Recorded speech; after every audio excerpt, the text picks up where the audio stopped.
This channel does not promote any violent, harmful, or illegal activities. All content provided by this channel is meant for an educational purpose only. আমরা আপনাদেরকে ছবিটা দেখাই যে ছবি আজকে ধরা পড়েছে আমাদের ক্যামেরায়। আমাদের একাধিক ক্যামেরা পৌঁছে গেছিল সিইও দপ্তরের সামনে। শুভেন্দু অধিকারী যখন বিজেপি বিধায়কদের নিয়ে ভেতরে ঢোকার চেষ্টা করছেন তখন বাইরে তাদেরকে বাধা দেওয়ার চেষ্টা করেন তৃণমূলপন্থী বিএলওরা। পুলিশের তরফ থেকে ব্যারিকেড করে দেওয়া হয় দুপক্ষ দুদিকে, কিন্তু তার সত্ত্বেও দেখলাম স্লোগান পাল্টা স্লোগানে উত্তপ্ত হয়ে ওঠে গোটা পরিস্থিতি। এই মুহূর্তে আপনাদেরকে সেই মুহূর্তের ছবি দেখাচ্ছি যখন শুভেন্দু অধিকারীর নেতৃত্বে যাচ্ছিলেন বিজেপি বিধায়করা সিইও দপ্তরে, তখন বাইরে বিক্ষোভ দেখাচ্ছিলেন তৃণমূলপন্থী বিএলওরা। একদিকে বিজেপি বিধায়করা তারা যখন এসেছেন তখনই কিন্তু তৃণমূলপন্থী যে বিএলওরা রয়েছেন তারা কিন্তু বলা চলে যে তারা বিক্ষোভ দেখানোর জন্য নির্বাচন কমিশনের দিকে এগিয়ে আসেন এবং এগিয়ে আসার পরেই কিন্তু একদিকে আমি যেখানে দাঁড়িয়ে আছি তুমি দেখো পুলিশ প্রশাসন রীতিমতন হিমশিম খাচ্ছে, কারণ একদিকে তৃণমূলপন্থী বিএলওরা, অন্যদিকে একেবারে নির্বাচন কমিশনের সামনে দাঁড়িয়ে রয়েছেন বিজেপি বিধায়করা। শুভেন্দু অধিকারী যে কোনো মুহূর্তে এখানে ঢুকবেন এবং আমরা দেখতে পাচ্ছি যে শুভেন্দু অধিকারী তিনি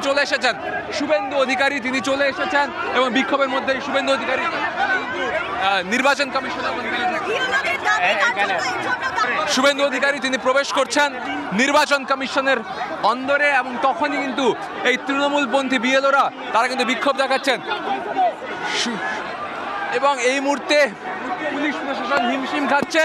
তার কারণ নির্বাচন কমিশনের সামনে একাধিক ডিসি পদমর্যাদার পুলিশ থাকা সত্ত্বেও শুভেন্দু অধিকারী এবং বিজেপি বিধায়করা যখন চলে আসেন তখন কিন্তু অন্যদিকে তৃণমূলপন্থী বিএলওরা তারা নির্বাচন কমিশনের একেবারে সামনে যে গার্ডরেল রয়েছে সেই গার্ডরেলের ওপরে উঠে বিক্ষোভ প্রদর্শন করছেন এবং এই নিয়ে কিন্তু রীতিমতন ধস্তাধস্তির পরিস্থিতি এবং মাঝখানে কিন্তু দুপক্ষের মাঝখানে পুলিশ দাঁড়িয়ে রয়েছে।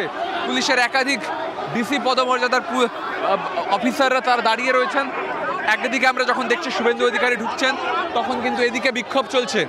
তৃণমূলপন্থী বিএলওরা তারা বিক্ষোভ দেখাচ্ছেন, একেবারে গার্ডরেলে উঠে গেছেন এবং শুভেন্দু অধিকারী তিনি কিন্তু নির্বাচন আজকে সরগরম হয়ে রয়েছে সিইও দফতরের অভিমুখে যাবে আরও একটি মিছিল। ইতিমধ্যেই অধীর রঞ্জন চৌধুরী তিনি রাস্তায় নেমেছেন মতুয়াদের নিয়ে।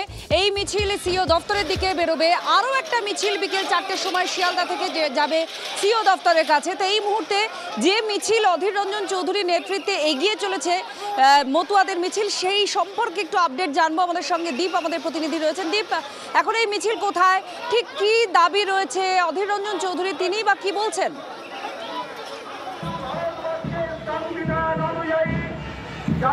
দেখো, কলেজ স্ট্রিট থেকে অল ইন্ডিয়া মতুয়া মহাসংঘের ব্যানারে যে মিছিল শুরু হয়েছে সেই মিছিল কলেজ স্ট্রিট থেকে ধীরে ধীরে এবার বিবি গাঙ্গুলি স্ট্রিট হয়ে সিইও দফতরের দিকে এগোচ্ছে।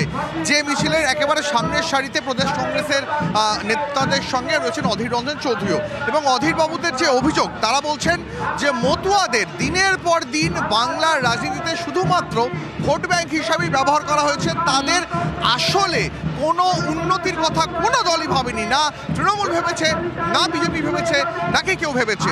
আর তাই আজ তারা মতুয়া মহাসংঘের সঙ্গে মিছিল করে সিইও দপ্তরে যাচ্ছেন, যেখানে গিয়ে তারা অভিযোগ জানাবেন এবং দাবি করবেন যে এসআইআর যে প্রক্রিয়া সেই প্রক্রিয়া অবিলম্বে বাতিল করতে হবে এবং মতুয়াদের নাগরিকত্ব নিয়ে কোনো রকম ছেলেখেলা করা যাবে না, নিঃশর্তে মতুয়াদের নাগরিকত্ব দিতে হবে। এর পাশাপাশি 2024 যে ভোটার তালিকা সেই ভোটার তালিকাকে মান্যতা দিতে হবে, এমনটাই কিন্তু দাবি অধীর রঞ্জন চৌধুরীর। আমরা জানি জানাচ্ছিলেন যে ঠিক কি দাবি অধীর রঞ্জন চৌধুরীর, আপনাদের শোনাবো। অধীর রঞ্জন চৌধুরী, এই মমতাবালাপন্থী যে মতুয়ারা মিছিলে হাঁটছেন তাদের মিছিল থেকে কি বলছেন? আমার কাছে এটা সম্পূর্ণ মানবিক বিষয়। এটার মধ্যে কোনো রাজনীতি নেই, কোনো ভোট নেই, কোনো ধান্দাবাজিও নেই। এটা সম্পূর্ণ একটা মানবিক কারণে আমার মনে হয়েছে এদেরকে সঙ্গে নিয়ে এদের কথাটা নির্বাচন কমিশনের কাছে তুলে ধরা দরকার। এই বাংলায় মতুয়ারা শুধুমাত্র ভোট ব্যাংকের জন্য ব্যবহৃত হয়।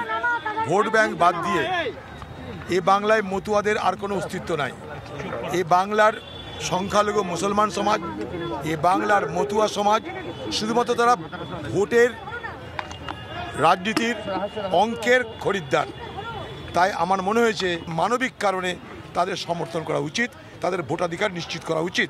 কারণ সবাই জানি আমরা তারা বাংলাদেশ থেকে উচ্ছেদ হয়ে এই রাজ্যে এসেছে।